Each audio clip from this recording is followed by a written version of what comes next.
ఫటాఫట్ అని మొత్తం సార్ పేరు మీదే ఉంది కాబట్టి మీరు అడిగినట్లు ఇది మీ పేరు మీదికి మార్చడం పెద్ద కష్టమేమి కాదు మేడం. నాకు కావాల్సింది కూడా అదే కదా, త్వరగా ఏర్పాట్లు చేయండి. అంటే అది మేడం.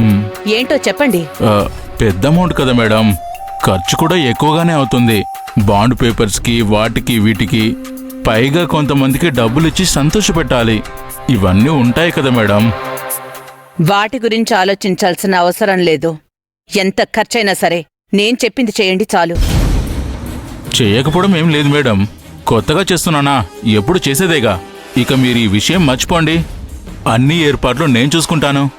ఫైనల్గా వచ్చి సంతకం పెట్టండి చాలు. సరే, త్వరగా ఏర్పాట్లు చేయండి. ఉంటాను మేడం. ఉంటాను సార్. సరే.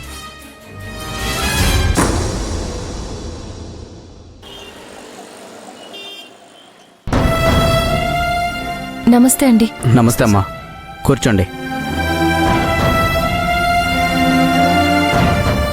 ఏంటి సార్, మా బావగారి గురించి ఏమైనా తెలిసిందా?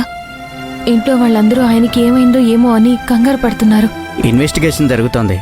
తన గురించి ఇప్పటివరకైతే ఏ ఇన్ఫర్మేషన్ లేదు. కారు పూర్తిగా తగలబడిపోయింది. బట్ అందులో ఎవరైనా పర్సన్ ఉన్నారా అనడానికి ఎలాంటి ఎవిడెన్సు లేదు. అతను ఏమయ్యాడు ఏంటి అనేది తెలుసుకోవడానికి మేము ట్రై చేస్తూనే ఉన్నాం. సార్, దీని అంతటికీ కారణం ఆ రుద్రాణి అని చెప్పాను. ఆ రుద్రాణిని అరెస్ట్ చేసి లోపలికి తీసుకొచ్చి కూర్చోబెట్టాను అనగానే మాకు న్యాయం జరుగుతుంది అనుకున్నాం.